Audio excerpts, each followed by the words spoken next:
Today is Sunday, July 6th, and this is William Michael, the Headmaster of the Classical Liberal Arts Academy. One of the most frequent questions that I receive comes from adult men asking how they can obtain a classical education. They may be through their own formal studies, they may be established in their own career, married, starting a family. I've even had older men established in their careers in the latter half of their lives wanting to get the education that they never had, and seeing it as a good opportunity later in life to do that. And so I spend a lot of time talking with adult men on how to pursue real wisdom, classical Catholic studies, not for the sake of degrees or diplomas or jobs, but for the sake of wisdom, for the sake of happiness. And a topic that comes up a lot in those discussions has to do with our vocation, our job, what we do for a living, and so on. And I'd like to take some time today to talk about the topic, to explore it a little more than I usually am able to. The topic of our jobs, the topic of our occupations, and how we can transform our jobs, our occupations, our careers from things we do for money that are relatively unsatisfying, boring, into things that are actually spiritual and virtuous and satisfying. Because I think this is a cause a lot of the frustration that men have, and it's also an obstacle to real devotion and study. So I'd like to share some thoughts about how we can transform whatever it is that we do for a living into something that we can really understand as a vocation in this life, as a Catholic vocation in this life. And then, if I remember, near the end of this talk, I'll discuss why this is so important for Catholic devotion and the pursuit of wisdom. I remember when I was starting the Classical Liberal Arts Academy, one of the challenges was that I had a very clear vision for what I wanted to do.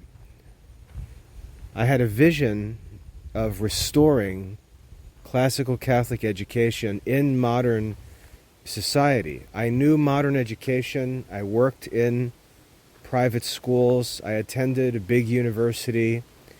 I was very comfortable in the modern educational world, but I wanted to restore classical Catholic studies. And the challenge that I had to overcome was figuring out how to generate enough revenue through this work so that I could do it full time and devote all my attention to it. And so that I could be responsible as a husband and a father, provide for my family, but pursue this work that I really wanted to pursue, that I felt called to pursue. And so I had to think about the business side of classical education, and that really annoyed me. I really didn't want to think about the business side of things. And to this day, I hate thinking about the financial side of classical education. Now, I've provided for my family for 17 years now through the Classical Liberal Arts Academy, devoted entirely to the research, restoration, publishing, and teaching of the classical liberal arts, which was my dream. But I've had to devote a great amount of time to study and working on the business side of things, because with that, the work wouldn't even be possible. And Aristotle talks about this in the Ethics. He talks about the fact that in order to do virtuous works, in order to do good things, we have to have material resources. We can't take this detached attitude and say, like, we don't care about material things, because in order to do good, we have to have material things. We can't give food to the hungry if we don't have food. We can't give shelter to the homeless if we don't have a place to shelter them. So all of these works of mercy, especially the corporal works of mercy, they require us to actually possess the things that are needed. So I realized that for me to pursue this goal of mine in a responsible way, in a real way, I had to deal with this challenge of developing a business plan, means of revenue, and so on for this work that I wanted to do. And I started watching talks and reading books on marketing and advertising and sales and accounting and business plans, all of these sources on how to actually develop and run a business, just looking at everything from the business perspective. And I came across one talk. It might have been a TED talk or a talk at a marketing convention, but I came across one talk. I forget who the speaker was, but he was talking about sales. And up until this point, I just saw sales as sort of this cold, indifferent pushing of products and services on others as a necessary part of business, just what needs to be done. But this one speaker talked about sales and marketing as a means of helping other people and making them happy. And he presented a view of sales and marketing that helped me to break through this whole obstacle that I had, because I wanted to pursue the restoration of classical Catholic education because I believed it would make people happy. That's why I was interested in it, because it made me happy, solved problems in my life, gave me wisdom, allowed me to enjoy a happy life, and I wanted to share that with other people.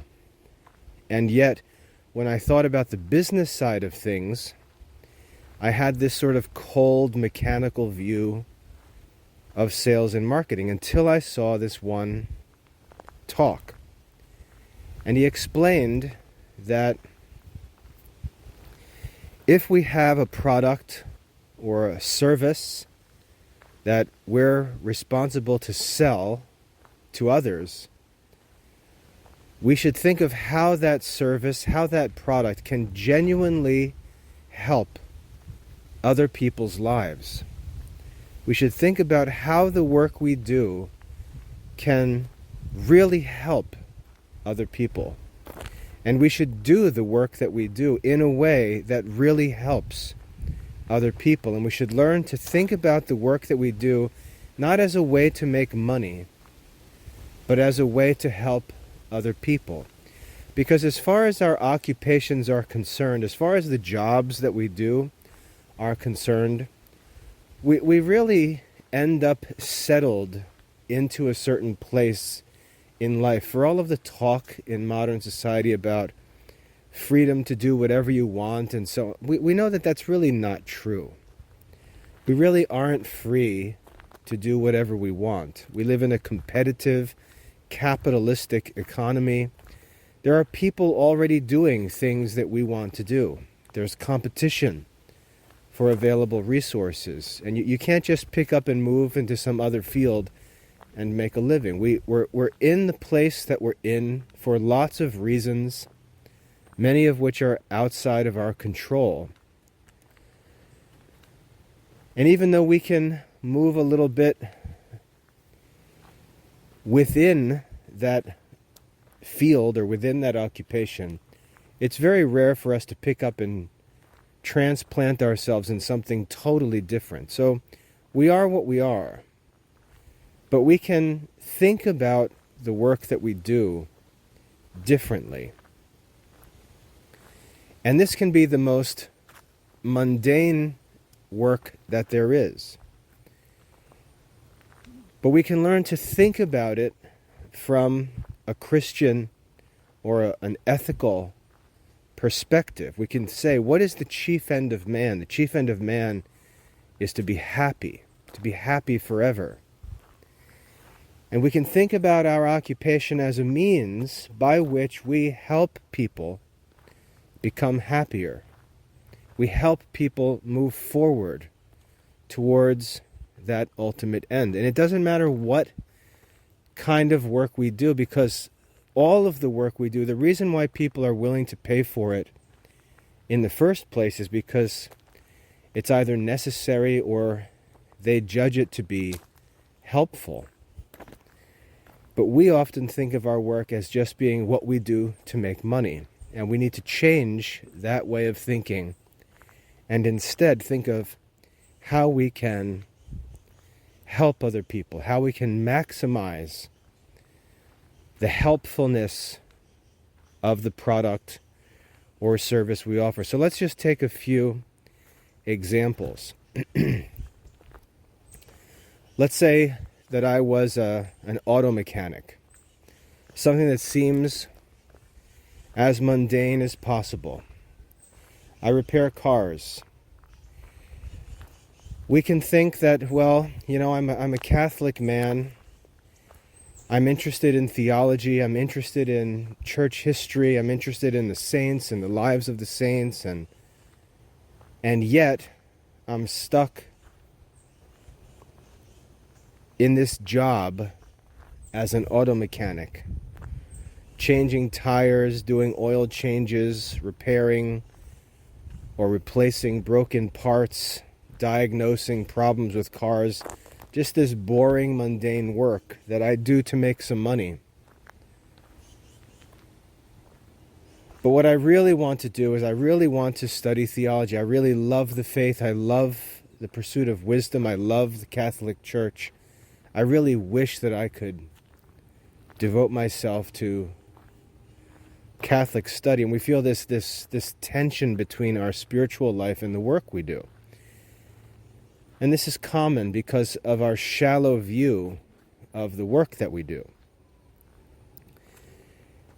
Again, the problem is that we're thinking about repairing cars as a job that we do to make money. And so the problem with this job is our thinking about it, not the job itself.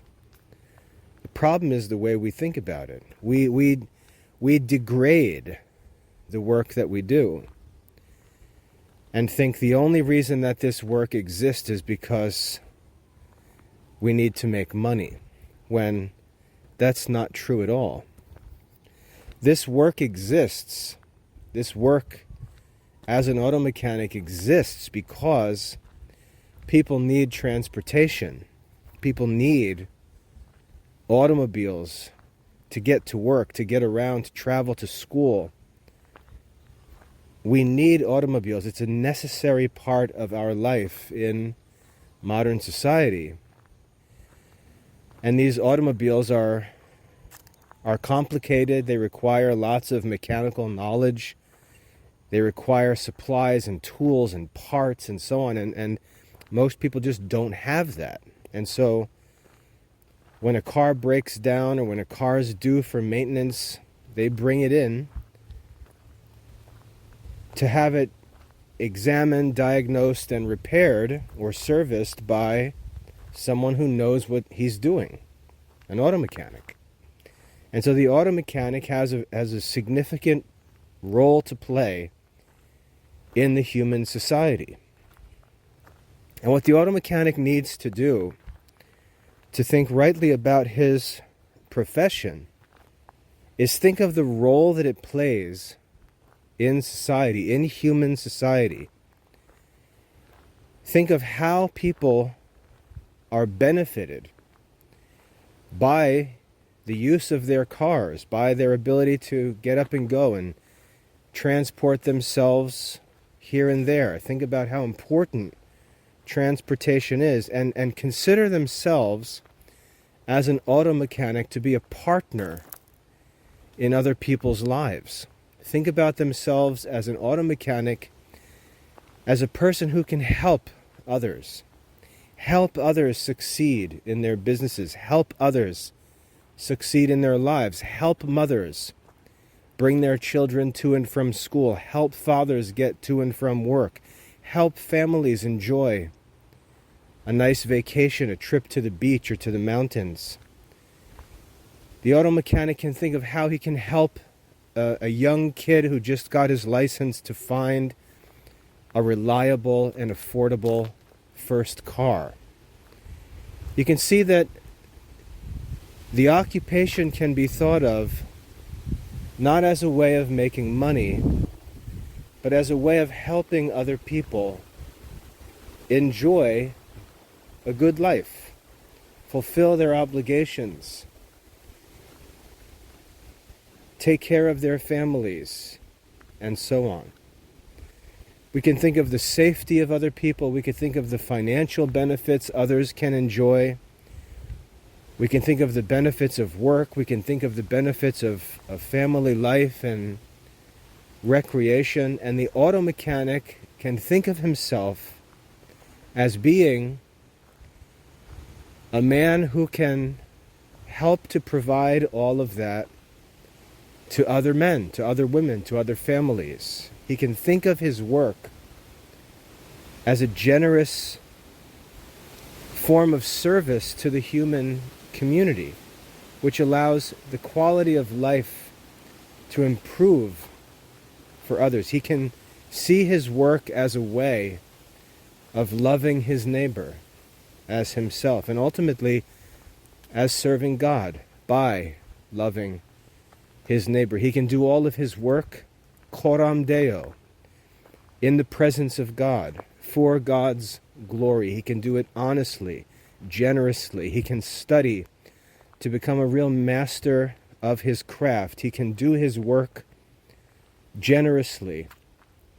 He can give honest advice to people, give them good direction as to what they should do, help them make good decisions.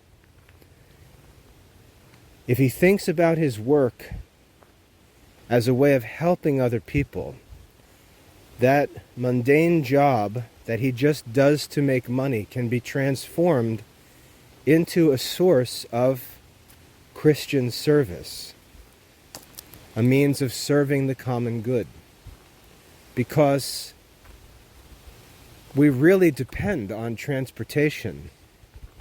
It's really a source of anxiety and stress and financial concern for many people. Many people's careers and lives depend on their transportation.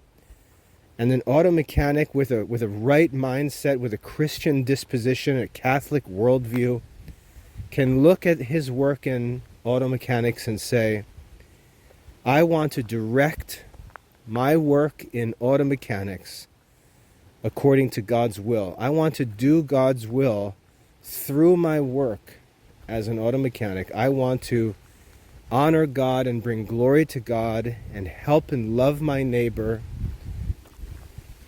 through my work as an auto mechanic. And in this way, that man becomes like the Good Samaritan who used his work to help his neighbor. Something as mundane as auto repair can become a real Christian vocation. And when we think of our work in this way, when we think of our work not as just a way for us to selfishly get money from other people, but we think about it really as a way to help other people.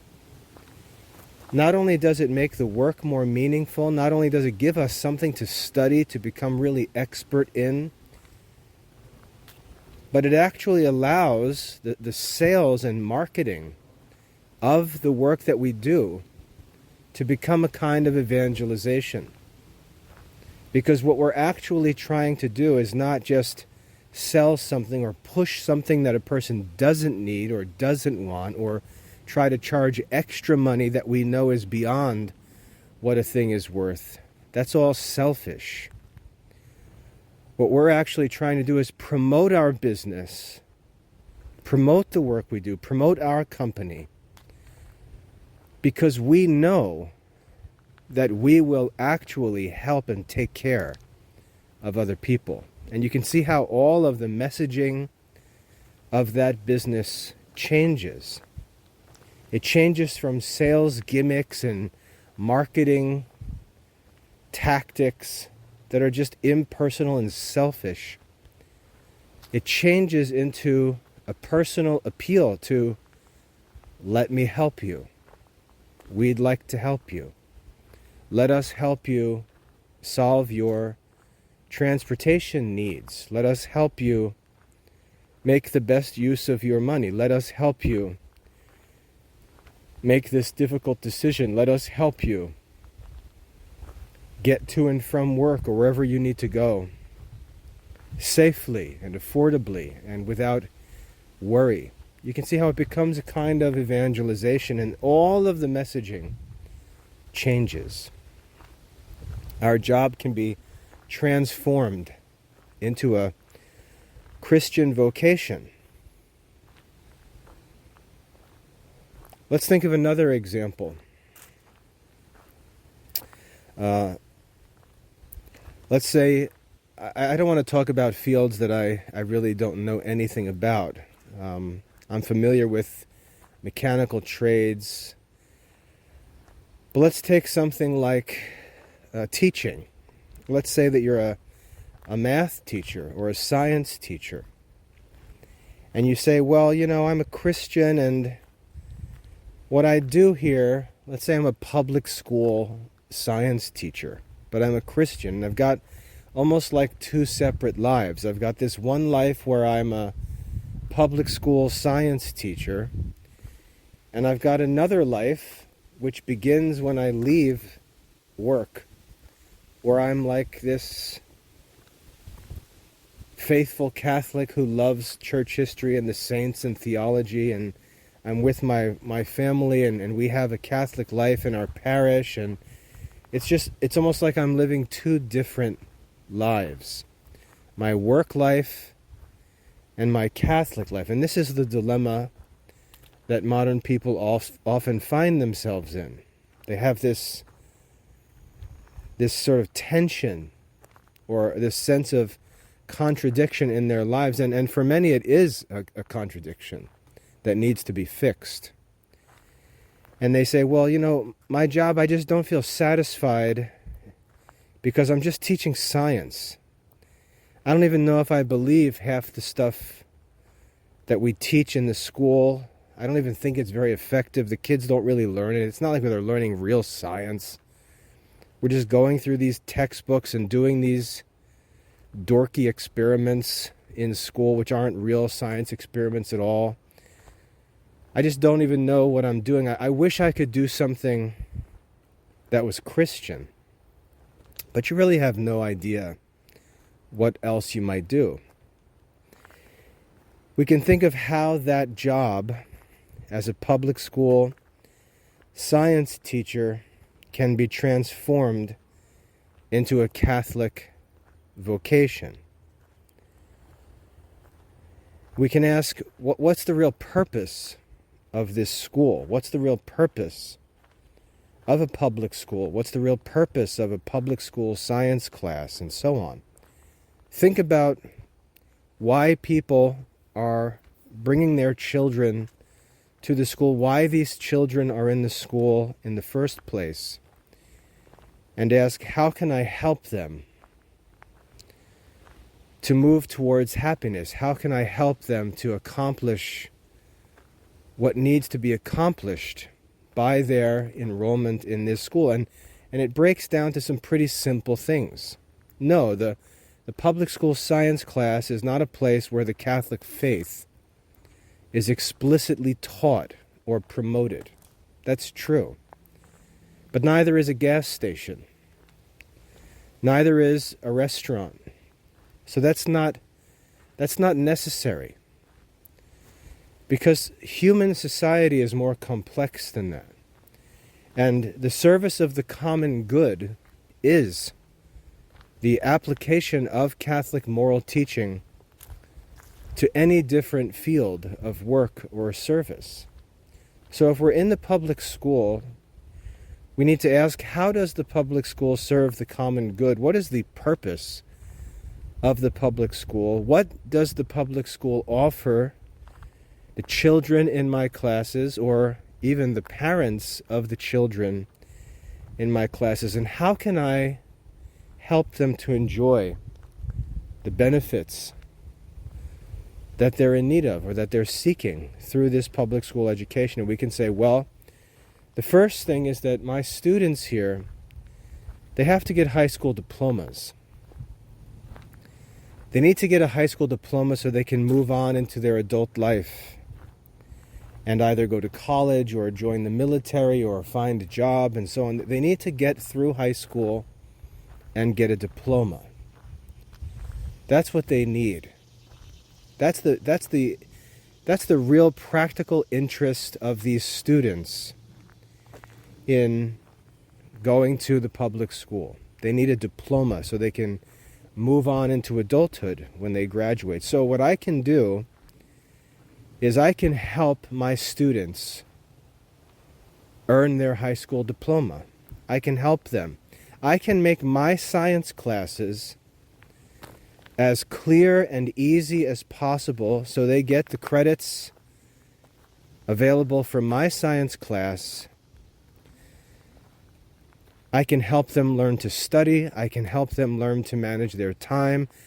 I can volunteer to meet with them after school and just help them with life skills and planning. I could even help them with other classes, because the goal is to help them get their high school diploma. I can do all that's in my power to help my students get a high school diploma. And if my students need to go to college or want to go to college, I can help them by writing reference letters for them, giving them advice, helping them with SAT prep.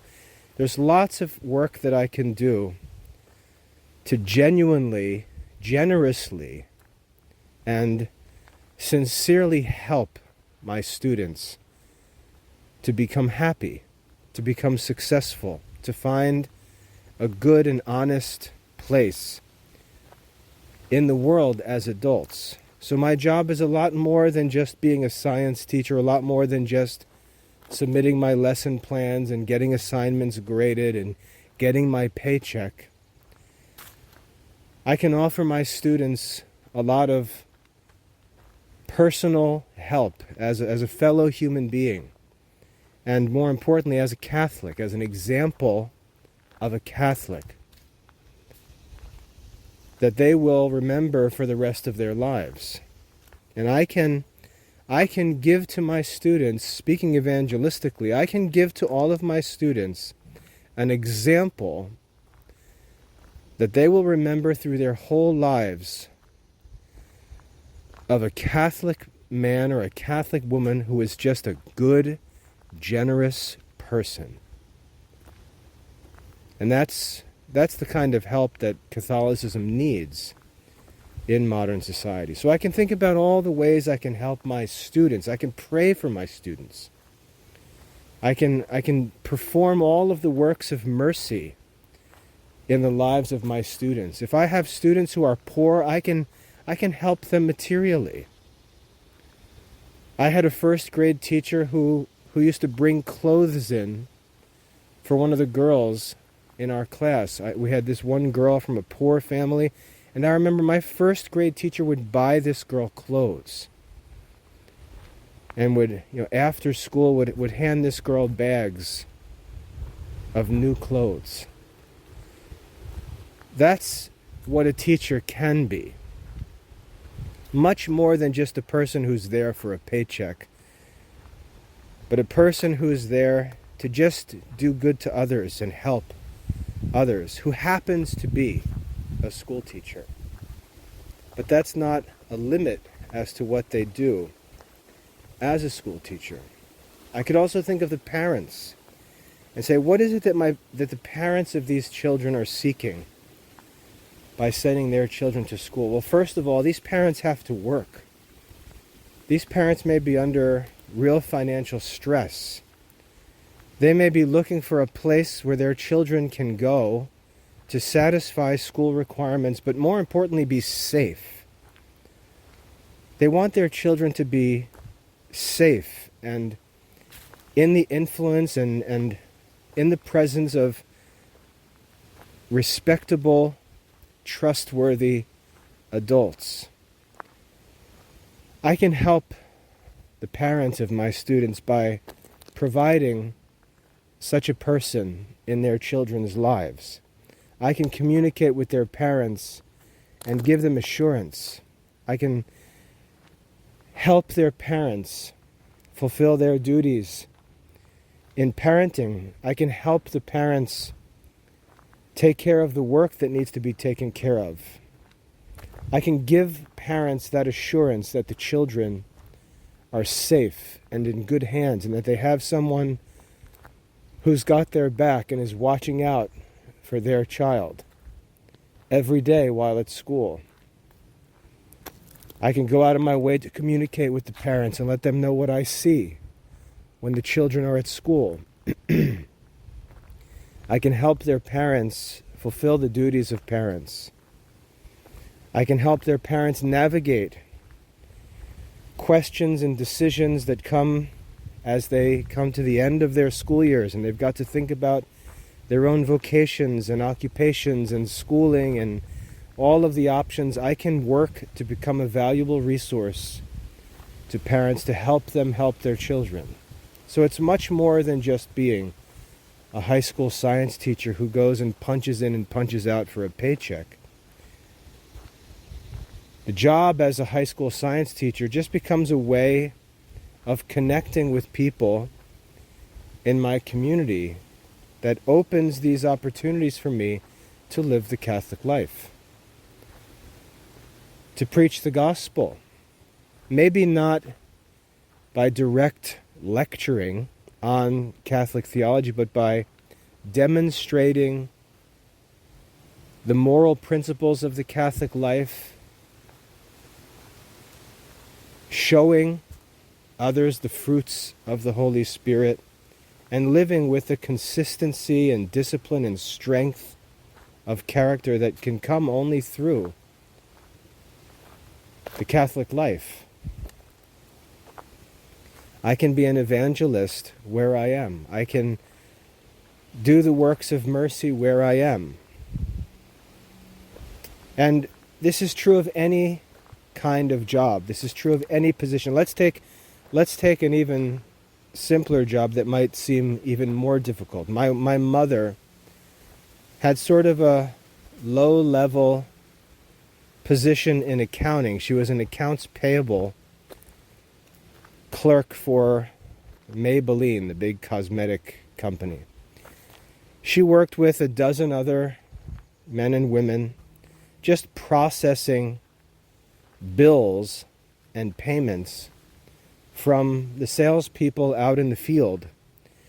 And she just went in the morning, punched in, put in her hours, doing her desk work in her little cubicle, and punched out at the end of the day. And you might look at a job like that and say, how in the world can anyone think that that's a Christian occupation. Clearly she's doing it just for money, and people who work these jobs often wring their hands over the situation and say, I wish I could do something that was more Christian. I wish I could do something that was actually Catholic. But I would argue that they're thinking of the situation wrongly, because there's lots that can be done in that position to fulfill the Christian mission in life. First of all, a person who's working as an employee should think of themselves and the role that they play in helping their company, helping the business that employs them, helping their superiors, helping their bosses, helping their co-workers. They can think about the benefits that they can bring to the people around them. For example, if I have to work this job processing accounts payable issues, I have to do this because I need to make a living. And this is necessary work that needs to be done. Necessary legally, necessary financially, necessary for the business, necessary for all of the salespeople out in the field, so that their expenses are reimbursed and covered. This is necessary work, and I can do this to benefit all of those involved. I also have to realize that the people that I work with are here doing this because they also need to make a living, and this is a way to make a living. So I can look just at my coworkers. And, my mother worked the same place for years and years. I knew all her co-workers by name. But we could think of our co-workers and say, I want to help Pat or Janet enjoy their time at work every day. I want to help make their workplace a place that's pleasant and joyful. I want to be the best possible coworker. I want them to love coming to work. I want to be reliable for them. I want to be helpful to them. I want to be a friend to them. As they go through things in their own personal lives, I want to provide them with someone they can talk to, someone who can offer them help and advice. I want to be a friend to my coworkers. As a Christian, I want to be a Christian friend to my coworkers, and if God wills, take the opportunity to evangelize them and help explain to them the Catholic faith and lead them outside of work to get their lives in order and take care of themselves spiritually, because our lives outside of our work are even more important than our lives at work. So the work that I do as an accounts payable rep, that's really not what defines me. That's just what I do as an occupation. But my work there, my life there, my activity there is much broader than that. It's just a human activity.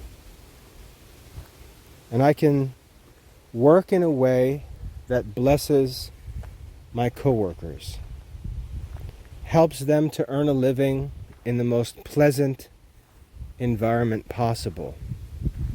I can help them succeed in their job. I can help them to enjoy stable employment by helping them succeed. I can help them help their families, and in a way bless them and contribute to their family needs. I can think about my boss and think that my boss is here working for the same reasons. He's got to provide for a family. This is his career, and his success is dependent on the work that I do, the work that my coworkers do. So when I devote myself to doing the best work that I can, to being the best employee I can, and helping my coworkers be the best employees they can be, we help our supervisor or our boss and put him in a position to succeed and make his life less stressful, less anxious, less troublesome, and so on. So I have the opportunity to bless and help my boss, and I can be a good witness of the Catholic faith by providing my boss with an experience working with a Catholic employee who is humble and honest and just, diligent, intelligent, concerned with others, empathetic, able to work with others in a group, humble in the sense that I can accept my role as his inferior and work to help him succeed. I can give my boss an experience with a Catholic worker that he will never forget in his life.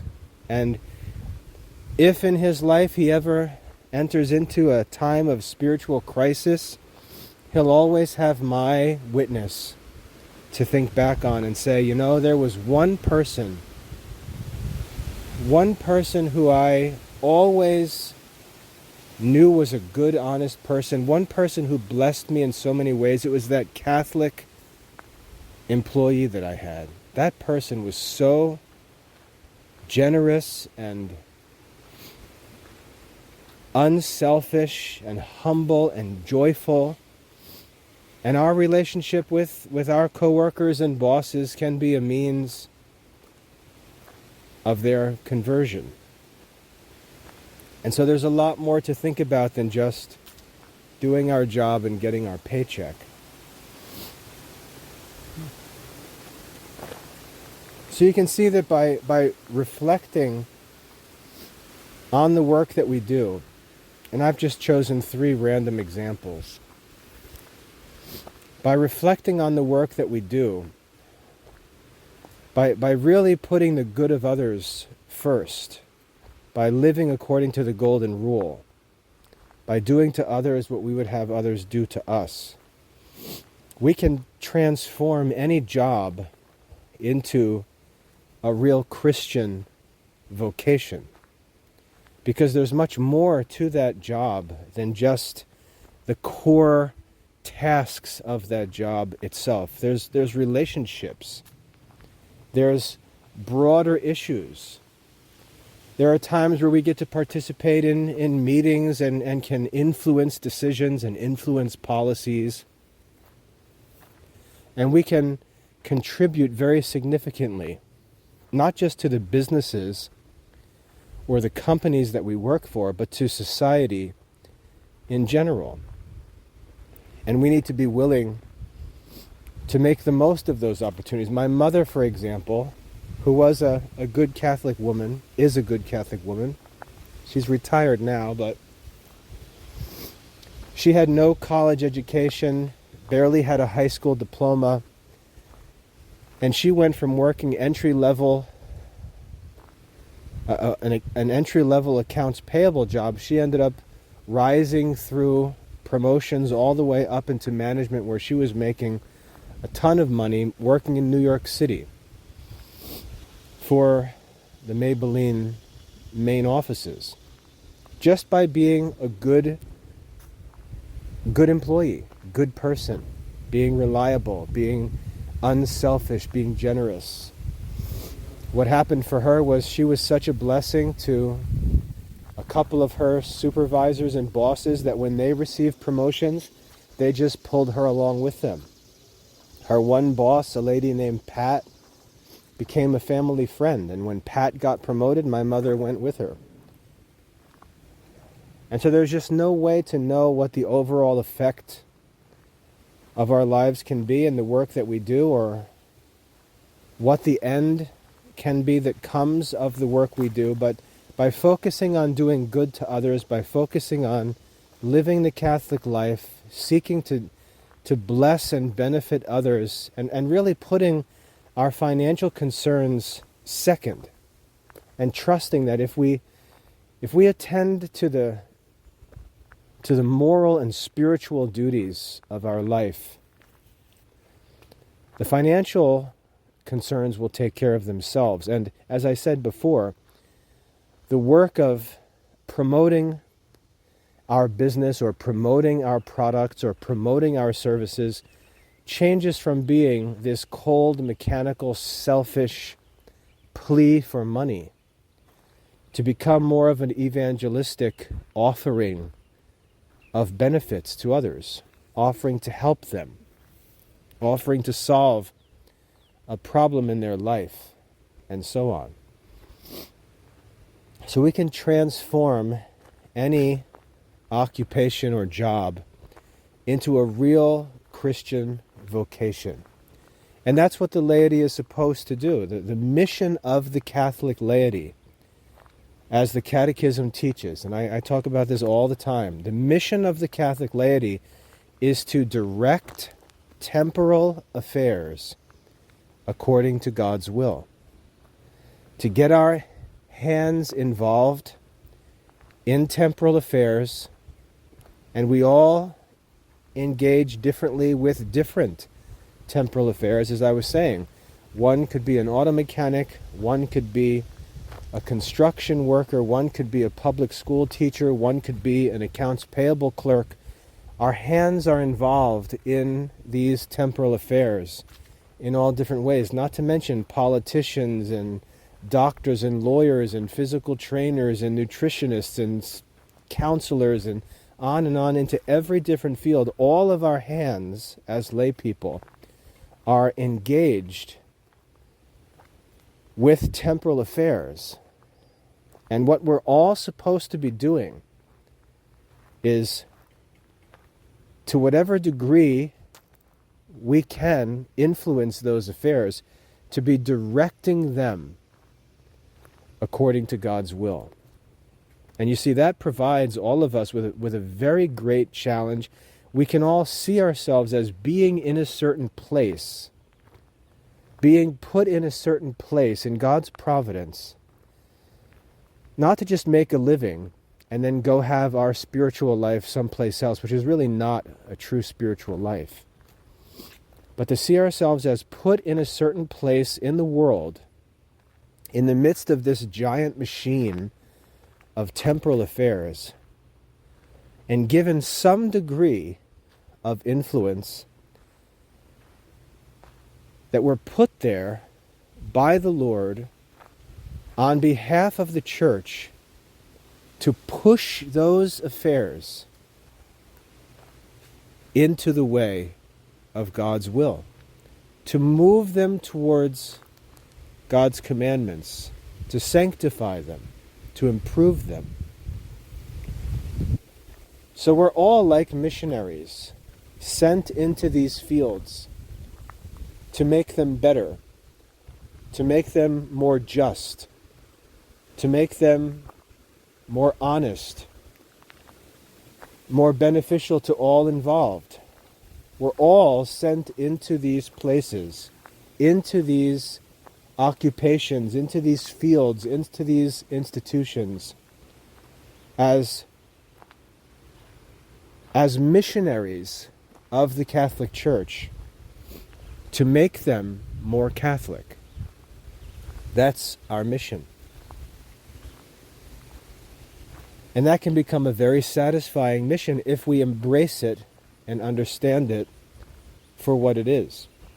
Now, often we look back in history and we honor people who did this. We respect people who worked in all different kinds of fields, did all kinds of different work, and we say, oh, that guy was faithful, he did this and she did that. And we admire saints, for example, like Saint Isidore the farmer. We admire him because he sanctified farming. And we honor, I think there's an Italian doctor named Giuseppe Moscati who was canonized as a doctor because he sanctified the temporal affairs of medical work. And if we learn about his life, we see that he was a man who, he was just a physical medical doctor, but he understood that there was much more to his work than checking the boxes to get his paycheck. And he directed all of his work in medicine according to God's will. And we can go through lots of examples through church history, but then when we look at our own temporal occupation, we often think less of it. We don't think of it in the same way, or we arrogantly imagine that we belong someplace else, doing something more spiritual or more prestigious. There's a funny song by an old songwriter named Jim Croce. I grew up hearing Jim Croce songs because my dad listened to Jim Croce. But he's got a song called Working at the Car Wash Blues. And you can look it up on YouTube. It's easy to find, but Jim Croce, Croce. It's a funny song about a guy who works at a car wash, and he believes that he should be working in an office somewhere. I don't know if I remember the words off the top of my head, but he's working at a car wash. He's just the guy on the car wash line, and he says that he should be sitting in some high-rise office building with a big office. That's what he should be doing, but here he is just stuck working at the car wash. And many people think of themselves in that way. They imagine that they should be someplace else. They should be someplace higher, someplace more prestigious. And that's just not, that's not a prudent or honest way of thinking. It's usually arrogant. We usually are where we are because that's where we do belong. And you can make excuses and say, well, if it wasn't for this or for that. Yeah, well, that's real life. That's real life. You are where you belong. We can think about Bible stories like Joseph in the Old Testament, who ended up in prison as a slave, even though he was the favorite son of and descendant of Abraham. He was a slave in prison because of a false accusation. And what did he do? But he glorified God while in prison. He glorified God while in prison and ended up being raised up to the highest place in Egypt. But he didn't despise his humble place. He sought to glorify God there and to prove himself faithful in that low place where it's relatively easy to be faithful. And Jesus says, he who is faithful in small things will also be faithful in greater things. So if we are in a humble place, in a simple, lowly place, if you're not faithful there, you're deceiving yourself to think that you would be more influential if you were in a more prestigious place, because you can't even be faithful in a humble place where it's easier to be faithful. So we need to learn to think rightly of ourselves, to not think more highly of ourselves than we ought. And if we get this disposition, like I said, we can transform whatever work we're doing, wherever we're at, we can transform it into a very significant Catholic mission. A mission proper to laypersons. That's what we're supposed to be doing. And while you fulfill this mission, you also enjoy the temporal benefit of paying your bills. So it works as a double benefit. Now, I mentioned earlier, in order to wrap this up, how does this help us with Catholic devotion and the pursuit of wisdom? I said that if we learn to think about our jobs. And these are just our present jobs. We have no idea what the future will hold. We're serving God in our present place, seeking to prove ourselves faithful in small things, leaving our future to God's providence. I said that if we learn to think of our jobs where we are in the right way, it'll help us with Catholic devotion and even with classical studies. And I'd like to explain how that is. In order for us to make progress in studies, we have to have some application. There has to be something that we're doing with the knowledge that we gain. There has to be an application. We have to go into a study with specific questions or problems that we're seeking solutions to. And we have to study to find those solutions. That gives our study focus and purpose and urgency. There has to be something that we're seeking to do or a problem that we're seeking to solve that drives our prayers and our studies. And these problems can be found in the work that we do. It can be something as simple as the conversion of one of our co-workers. It can be solving a problem where there's something that our company does that's not moral, maybe even illegal, and we're seeking to try to find a solution to that. You know, my wife, for example, when we were in college, was working at an Italian restaurant where they had illegal immigrants back in the kitchen working and cooking, and the boss was basically sneaking them around town all the time. And my wife really struggled with it because she was a Christian with a good conscience, and she was upset by how the business was conducted. She didn't know if she should work there or if she should leave because it was obviously unjust and illegal what they were doing. And so she had this moral dilemma to try and solve. You can see how that sends us to prayer and sends us to the scriptures and to the Catechism and to our other studies with a problem to solve, with a question to answer, with urgency, with a practical application.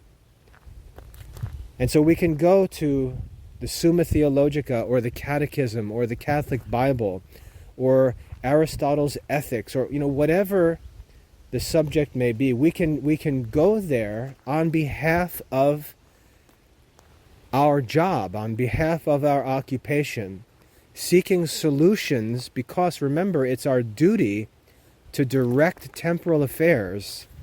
These are the kinds of things we're talking about, to direct them according to God's will. So we're studying to understand what exactly is God's will in this situation.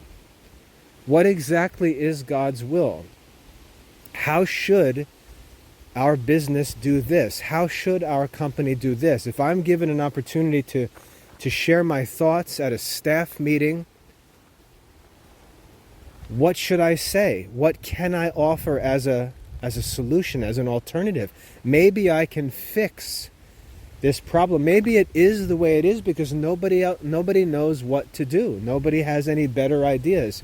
And I can influence temporal affairs according to God's will. This engagement in temporal affairs with a Catholic missionary spirit is what gives our studies focus and purpose and urgency and makes them effective. And that's where many Catholics find themselves. They just don't have a purpose. They don't have a mission or an application, and yet that mission is staring right in their face. It's their full-time occupation. But they just don't think of it as they should think of it. They don't think of their co-workers as people in need of evangelization, as people in need of counsel and help, who are objects of the works of mercy, and so on. They don't think of their profession or the work they do as a temporal affair that needs to be directed according to God's will. They don't engage with their profession. And so the opportunity is right in front of them, but they're always looking past it to some kind of goofy, abstract, spiritual life that really doesn't exist. Because the Catholic laity is in the world for a purpose. And all of the study resources, all of the theological resources, all of the sacramental life, all of the devotional resources, all of them are set before the laity by the hierarchy of the Church to perfect them in the work that they are doing in their temporal affairs. And you can see this is a really great challenge when we learn to think of our jobs as a place where we can get our hands involved in the work of this world and move it into conformity with God's will. And we're only responsible to move it as far as we're able. And that's in God's control. God can give us barely any influence, and that's like being the servant who's entrusted with just a few talents. To whom less is given, less is expected. If you're given a small circle of influence, you should concern yourself with being influential in that small circle. And if God decides to give you a greater circle of influence, you can then work to be more influential. But that's really not in your control. And so we don't need to trouble ourselves with those kinds of thoughts. We just start where we're at, think about what we can control, what we can influence, and push it as far as we're able towards God's will. So by thinking of our jobs, we can transform our secular occupations into real Catholic vocations. And when we do that, that then gives us a mission. That then supplies us with problems to solve, questions to answer, people to pray for, discussions to prepare for. It gives purpose and focus and urgency to our studies. And then if you come to me in the Classical Liberal Arts Academy and say, how can I pursue wisdom? If you come with that mindset, then we can really have some productive discussions, because you've already got the questions and the problems that need to be solved, and we can get to work on them, and I can help you do that. So that's my advice, and why the first thing that I'd have you consider is not where should I start my studies, as if you're just diving into an ocean of information, but come with an occupation. Come with your job in mind. Come with your coworkers. Come with your family situation and needs. Come with all of those temporal affairs. And then ask, how can I pursue wisdom? And we can really get to work. I hope that's helpful. God bless.